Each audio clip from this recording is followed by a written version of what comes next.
This is eXp Group Insights, hosted by Anthony Serafino, where global produce, innovation, and leadership connect to drive the future of supply and success. All right, welcome back. eXp Group Insights. Anthony Serafino, your host, live from Anaheim, California. 20th year for eXp Group. I think this is the third IFPA Global Fresh and Produce Summit, whatever they're calling it. It merged. Fun fact, Miguel. I got Miguel Michelen here, Vice President at our organization. So excited to be here with us on eXp Group Insights. First year of the podcast, 20 years at eXp Group. Miguel's been with the organization. It'll be 7 years in December. Don't think I didn't know that. December 2018, Miguel joined the organization. A boy from Honduras, now a man at eXp Group. Miguel Michelen, welcome to eXp Group Insights. How are you? I'm doing great, and thank you for having me in the podcast. Thanks so much for coming by to talk on. It's not exactly Fox and Friends with a curvy couch or any of those morning talk shows, but it'll do for us here at eXp Group. Your second IFPA show? This is my second show at the IFPA. It's nice to see, customers. It's nice to see, our vendors. Yeah. What the competition is doing. It's nice to see what the West Coast is doing. It's a lot of great things here. Let's talk about the West Coast a little bit. A growing market for eXp Group. We really want to be prevalent out here on the West Coast, and what a great location. The booth looks good. You got passer buyers happening here. West Coast, eXp Group, not only present here at the convention, we got a little presence going on the West Coast. What are we doing out of there? We're doing a lot of great things. We have a team working, Helly and Eric. They're constantly making sure that we're developing the business over here, Yeah. There are a lot of great things happening with them. They're expanding our presence in the West Coast. So a lot of that. So for everyone listening or even watching, Miguel Michelen has been with our organization, as we mentioned, for 7 years. Now he is really in charge of one of the biggest countries where our organization imports from. It is Costa Rica. A lot of plethora of commodities, chayote, yuca. You go down the list of items you work with, yam, yampi, all those. Challenging year. Tariffs really affecting a lot.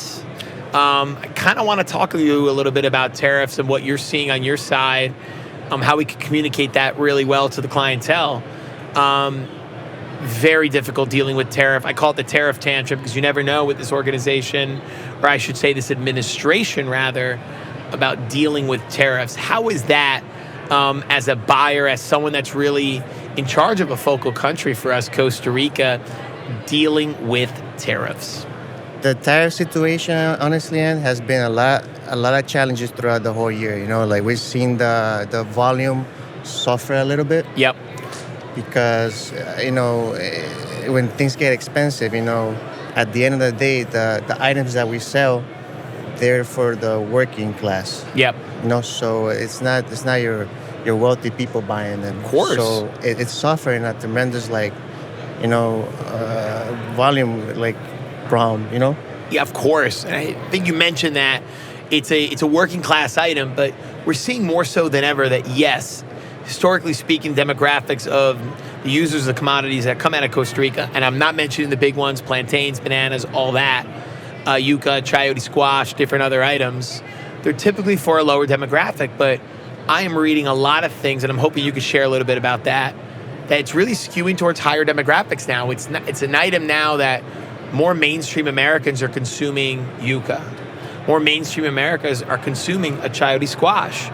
How have you seen those growth in those items? I know tariffs difficult, but we're seeing a lot of growth in those items as well, are we not? Yeah, we are. I've seen a lot of recipes and TV, with for different demographics, Yep. So I think that's giving the items more traction in that sense. It is giving some traction, and I think we're seeing that. We're seeing that a lot with chayotes. We're seeing a lot of that with yuca. But going back to the tariff situation, we're hoping we see an end in sight. I was speaking with the Foreign Trade Minister, Manuel Tovar, during General Assembly Week at the United Nations, and he is mentioning to me that there has been a lot of conversations behind the scenes, I should say, with the U.S. Trade Representative about eliminating tariffs from Costa Rica. I personally, obviously, think that would be amazing, not only for the industry, for EXP Group, but more importantly for the consumer. And I think in a kind of a stagflation, hopefully inflation is moving down, but realistically, inflation has kind of stood where it's at. Anytime you have cost of goods being lower is only going to help the economy. So what have you been hearing from the exporter side? What are they hearing about some of those conversations? Have you been hearing anything about those conversations? I've heard some things on my end, but I'm curious to know where that sits with you. I've been talking to all the exporters lately, and they're like in negotiations. Yep. Just try and see if they can at least lower the tariff. Making it like, going from like a 15% to 5%, 6%, something, at least something just to like bring that charge down. Because at the end of the day, what's happening is like the consumer's paying for that. Consumer, you, 100%. everyone. We are paying for that, not only as an organization, but we as consumer of the items are absolutely absorbing those costs. And I think what's happening is in this industry is yucca, chayote squash, yampi, white yam. I could go down the list with commodities from Costa Rica, bananas, all these other items. They cannot be grown in the United States. So we're trying to bring awareness to the administration that the tariff tantrum on the Central American, South American, now I'm picking on the countries that we do business with, of course. That these items cannot be grown in the United States. So understanding that they cannot be grown in the United States, it's almost a little foolish to think that we would have stronger tariffs on items that cannot be grown in the United States. I think that is an issue where we are seeing that the administration, in my opinion, is not fully grasping the whole picture of the produce supply chain. And we know the produce supply chain is very fickle. A couple days off kilter can really damage merchandise, damage quality, damage market share. And realistically, Miguel, we were down in Costa Rica last month talking with some of our exporters, talking with people in the industry, and I am seeing it more than ever. They are being hurt immensely by the tariffs. And I think we're causing a lot of pain onto our partners that we've built a lot of time and relationships with. And it's unfortunate because everyone's going to cry wolf when prices go up. But it's not so much that the prices are going up. It's an unsustainable market to absorb all those costs on the consumer side. And I think how we can manage that, you have a tough task at hand. For someone that's been in the organization for 7 years, it's been amazing that's been that long, a very tough task to deal with tariffs. So honestly, we're hoping there's an end in sight. Do you see an end in sight for this? Or has it been wait and see mode? I think for now, it's just going to be like this for a little bit until they resolve some negotiations, But we just got to keep going, keep grinding, and making sure that we supply our customers the best way possible, and, at some point, maybe they'll take the tariff off, maybe they'll reduce it, Absolutely. So I want to talk 3 things with you. I know you're a busy man at these shows, so I always appreciate you giving me the time always on the podcast. But 3 things. Let's talk about the Rosita brand, right? EXP Group has been around for 20 years. But the story of the Rosita brand, it's actually been around since 1967. And why do I bring up the Rosita brand as I'm staring at it over here? Even though that is papaya, it's not your items. That the Rosita brand is actually one of our strongest items in yucca. Flagship, extra fancy, different varieties that we refer to it as. But talk to me a little bit about EXP Group's flagship yucca. I feel like that is a flagship, no pun intended, item for us. And to me, when I think of the Rosita brand, you close your eyes, you think about the brand. I think about a beautiful yucca, a Valenciana yucca there with the Rosita brand. So talk to me about brand awareness and how that brand has been built up over the years. Well, to start with, we pretty much partnered up with the best shippers in Costa Rica. Yeah. So, to be the best, you got to work with the best. And I love that you said that, right? To be the best, you need to work with the best. And that's really something we stress at our organization. Quality, service, brand, culture, and understanding those 4 items. To be the best, you need to work with the best. And I feel that we do work with the best in Costa Rica. And we have taken time, research, we have we have met some good shippers, some not so good shippers, and that experience, and only time gives it to you. You know, it's great that you mentioned working with some poorer exporters, some more, more prevalent exporters, shippers, of course. I can't emphasize this enough, that when exporters really don't grind down on quality, there's a reason why when we talk about our pillars, it's the first one I talk about.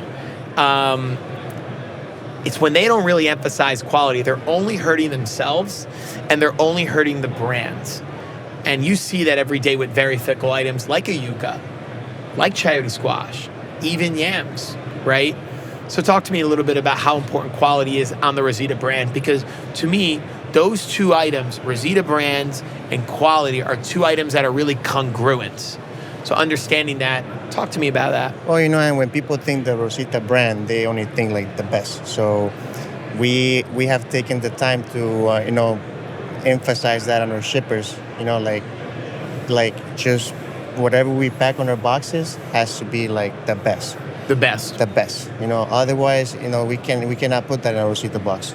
Everyone says they truly have the best merchandise, but when you really work and see what EXP Group is about, you really actually understand what we do behind the scenes, the travel schedule I put myself through, I put our team members through, because it's really important for me that our organization is on the ground, meeting with our partners, meeting with exporters, meeting with our growers, exactly about the standard that we're looking for. And I think hitting that right note and hitting that standard, to me, when I look at the Rosita brand, 20 years of EXP Group, I'm not going to do the math on 1967 versus 2025, but you can do the math. That's a long time of establishing quality that matters for our organization. And you've done a great job of that. Thank you. We do appreciate that. And my father and I appreciate that, and everyone at the team appreciates that. Let's talk about your journey a little bit, from Honduras to EXP Group. Share about that. So I came here to the States when I was 14 years old. 14. I went to school here and everything. I went to school for criminal justice. Criminal justice. Yeah. I promise you he's not doing criminal justice now. And, Famil, called me one day. And Famil Rodriguez, for everyone that's listening, the chief operating officer, I should say, at EXP Group, our COO. Called me one day, offered me a job in shipping and receiving, as you know. Yep. And, it interested me a lot. So I went to see the place. I went to see the culture. I went to see, the people that I was going to work with. And as soon as I saw that, I was sold on it. I couldn't imagine what your first impressions of me were when you came in or of the organization, but you were sold. You said. Was sold. Why were you sold? I saw that the way people worked with each other. I saw the way they cooperated with each other. I saw like the personalities. Very nice. Saul Hernandez, our vice president of operations. Yep.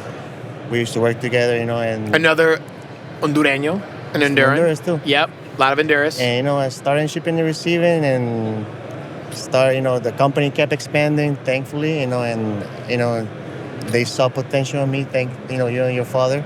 Well, thank you. And I appreciate all the support, and the ladder that you have provided for me to climb up. So I'm glad Miguel brought that up. Two things.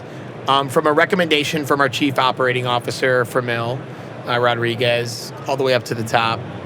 But Miguel mentioned something that's so critical at our organization. It's really talking about the ladder. And I think a lot of organizations are not understanding, and I'm not picking on anyone in particular, I'm just seeing what I've read. It's not understanding of what that ladder is. And really what the ladder is it's up for ownership, leadership to provide the ladder for team members to climb. And I think when you understand that anyone can climb this ladder, the ladder is not prejudiced towards anybody. Everyone has the ability to climb a ladder, at least at this organization. And unfortunately, some organizations really don't understand that ethos. But you are a byproduct of someone that came to the United States, the greatest country on earth. Sorry, anyone else is listening that's not from the United States. This is the greatest country on earth.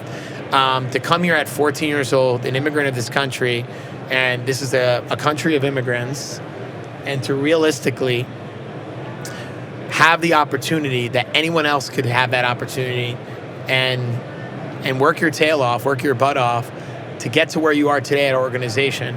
It just shows that someone that starts off at shipping and receiving, working long hours, and I have those pictures, they're great, and coming all the way through to someone that's in leadership, someone that's vice president of our organization and running arguably one of the biggest countries in our supply chain.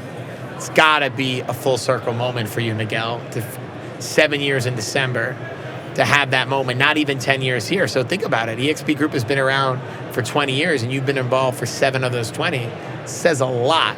You know, there's people here that have been here for 6 months, 1 year, 2 years, and you've been around for a lion's share of that time. Got to give yourself a lot of credit. Do you ever pinch yourself about how far you've come? To be honest, and now that you mentioned it, I just realized right now talking, like, how beautiful the journey has been. You know, it's so funny that Jeff Bezos, who I admire tremendously, his business acumen, he said something that it's just so true. And he says, listen, the destination is not negotiable, but the journey and how you get there is up to you. So leadership at our organization sets our destination, where we want to be, what we want to do. And I think it's up to team members, given that vision and strategy, to execute to getting to the destination in the most efficient way possible. But when you pinch yourself and you realize, wow, it's been a great ride and the best is yet to come, what do we always say? We're just getting started. See, he knows. And we'll leave it at there. Miguel Michelen, thank you so much for joining us on eXp Thank you so much for having Insights. me on your podcast and for having the time for me. Of course, I always have time for you, Miguel. We're in Anaheim, California. We're bringing you some great conversations with some of our team members, some of our vendors, some of our partners. Stick with us. We got some great content coming for you throughout the day. Live from Anaheim, California, Anthony Serafino, Miguel Michelen. We'll be back with you in a bit. This is eXp Group Insights, hosted by Anthony Serafino, where global produce, innovation, and leadership connect to drive the future of supply and success.